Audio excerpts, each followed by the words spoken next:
আবার যে যুবক হয়েছে সে বৃদ্ধ পর্যন্ত যেতে পারবে সেটাও না।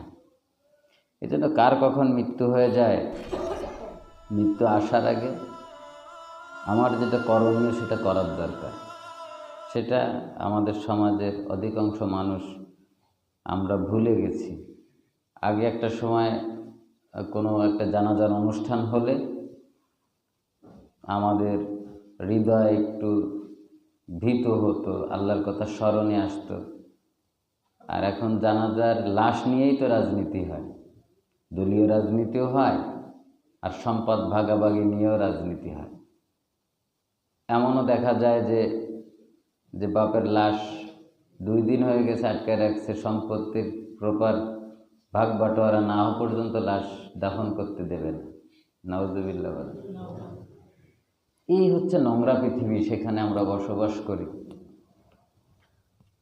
যিনি জানেন না যে তিনি কতদিন থাকবেন, এই পৃথিবীতে কতদিন সে ভোগ দখল করতে পারবেন, 1 সেকেন্ডের গ্যারান্টি যার কাছে নেই, সে এত হিংস্র হয়ে ওঠে বিভিন্ন কারণে। আল্লাহ তাআলা আমাদেরকে হেফাজত করেন যে অনন্তকাল যেখানে থাকতে হবে সে জায়গার জন্য আমাদের কি ব্যবস্থা, যদিও আমরা তাই না, সে জায়গার জন্য ধরে রাখতে হবে। এখন কি হয়েছে, ওগুলো তো আগেই করতে, তার ওইটা তো ওই জায়গার না, ওইটা তো সামনে রয়েছে।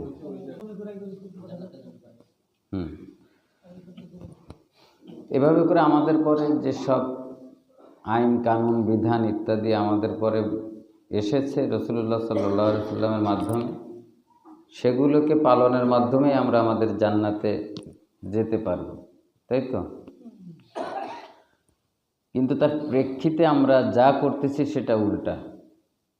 আল্লাহ তাআলা আমাদেরকে সালাত কায়েম করতে বলছেন, আমরা সালাত কায়েম করি না। আল্লাহ তাআলা বলছেন এই পৃথিবীতে আমার হুকুমত কায়েম করো, সেটাও আমরা করি না। আল্লাহ তাআলা বলছেন হিংসা বিদ্বেষ থেকে তোমরা বিরত থাকো, আমাদের ভিতরে হিংসা বেশি, আমরা আরেকজনের ভালো সহ্য করতে পারি না। এরপরে মানুষের পরনিন্দা গীবাত চর্চা এগুলো বিরত থাকতে বলেছেন, সেটা আমরা বেশি করি। সেটার জন্য আমরা বাজারে অফিস খুলেছি, প্রত্যেকটা 4 দোকান একটা হচ্ছে পরনিন্দার অফিস। 4 দোকানের স্টলগুলো, কোন 4 দোকানে পরনিন্দা হয় না? এটা একটা অফিসে পরিণত হয়েছে, দোষ চর্চা করার একটা অফিস, খুঁটিনাটি হয়েই বসে। এরকম দান সৎকার করার কথা বলা হয়েছে, আমরা সেটা করি না।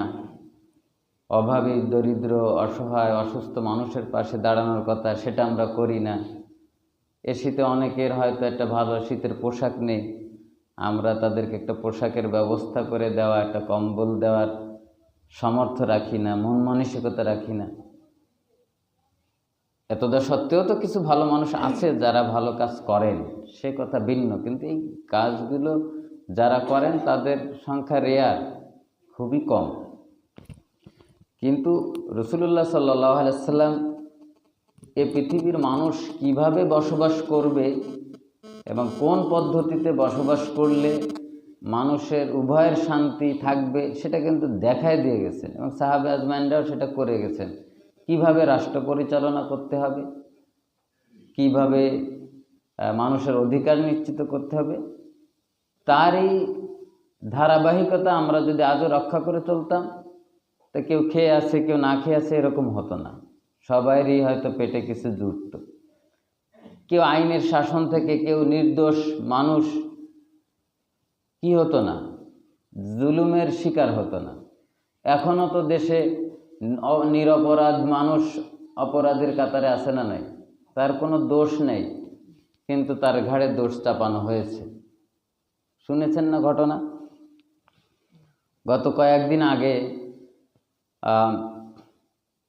কোথায়, বগুড়ায় না, মাদ্রাসার একটা ছেলে